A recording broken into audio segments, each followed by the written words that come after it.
This beautiful install, I have issues with.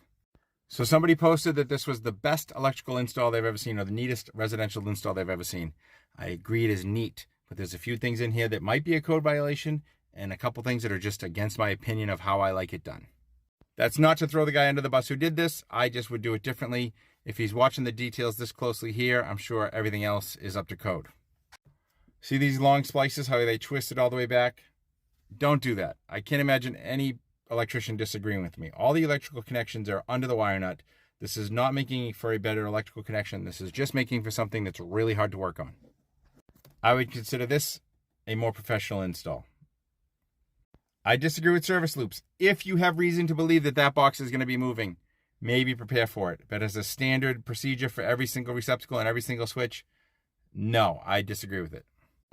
And this zip tie is not a code violation in and of itself, but they did it the whole way up the stud, which could trigger the quote-unquote bundling rule. Let's see how that's actually worded in the code. So this rule's moved around, I think, a couple times recently in the NEC, but this is where it is in the 2023.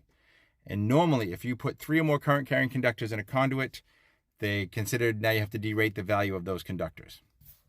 But if you look over here, after it talks about conductors in a conduit, there's an or.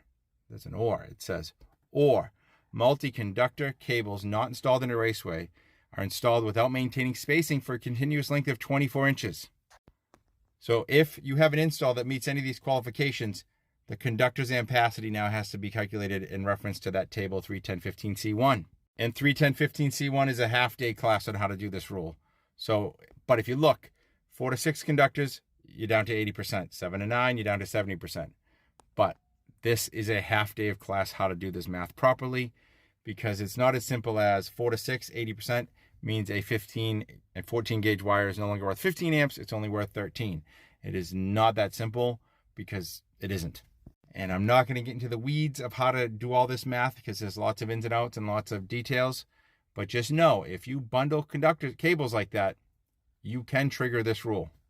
Now, luckily or unluckily, as far as I know, there's no definition for proper spacing or maintaining spacing or what spacing is required in the code. This is one of those things that's going to be up to the inspector's interpretation.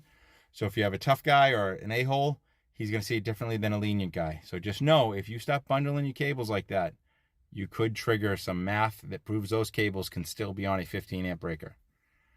All right. Thank you very much.